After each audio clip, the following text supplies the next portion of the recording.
विश्व के सबसे बड़े लोकतंत्र की संसद में प्रतिनिधित्व का पैमाना अभी तक 1971 की जनसंख्या पर ही अटका हुआ है।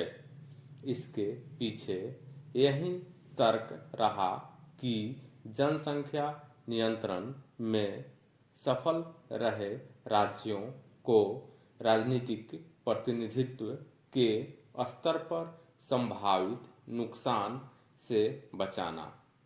हालांकि यह समय सीमा 2026 में समाप्त हो रही है और अब नए सिरे से परिसीमन प्रस्तावित है। इसे लेकर बहस भी शुरू हो गई है। दक्षिणी राज्यों को आशंका सता रही है कि जनसंख्या नियंत्रण के उनके प्रयासों को नए परिसीमन को पलीता लग सकता है। इसी कारण इन राज्यों में विरोध के स्वर भी मुखर होने लगे हैं। तमिलनाडु के मुख्यमंत्री M.K. स्टालिन ने एक प्रकार से इस अभियान की कमान भी संभाल रखी है। दक्षिण के अन्य राज्य भी उत्तर भारत के वर्चस्व को लेकर सशंकित होने के कारण उनके सुर में सुर मिला रहे हैं। ऐसे स्वर को शांत करने के लिए गृह मंत्री अमित शाह ने आश्वासन भी दिया है कि परिसीमन में दक्षिणी राज्यों के हितों पर कोई आघात नहीं होने दिया जाएगा।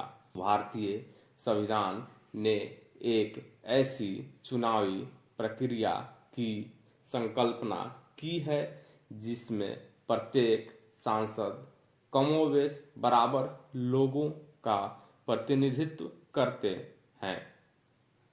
संविधान के अनुच्छेद 81, 82 और 170 में यही व्यवस्था की गई है कि समय समय पर सीटों का नए सिरे से परिसीमन किया जाए, जिसमें जनसंख्या परिवर्तन के रुझान को अपेक्षित रूप से समायोजित किया जा सके।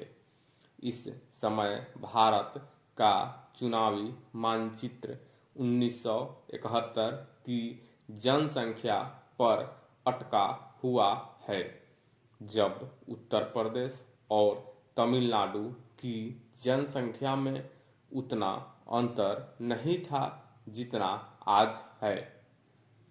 उत्तर प्रदेश की जनसंख्या अभी 24 करोड़ से अधिक है, जो तमिलनाडु से लगभग 2 गुनी है, लेकिन उसकी सीटें अभी भी 1971 के स्तर पर ही है।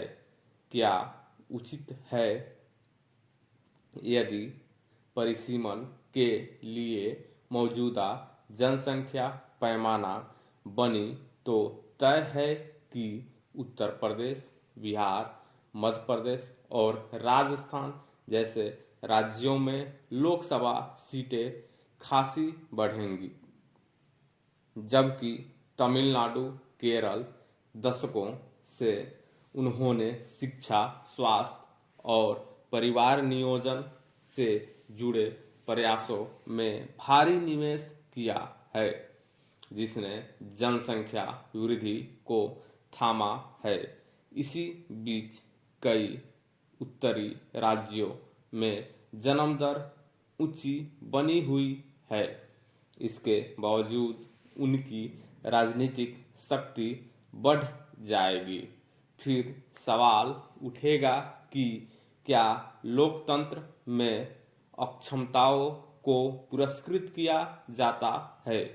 वैसे भी क्षेत्रीय छत्रप परिसीमन के मुद्दे को संघीय ढांचे के लिए अपने संघर्ष के रूप में प्रस्तुत कर रहे हैं। तमिलनाडु और केरल की दलील है कि प्रतिनिधित्व की कसौटी केवल जनसंख्या न होकर विकास संबंधी उपलब्धियां और आर्थिक योगदान भी होना चाहिए।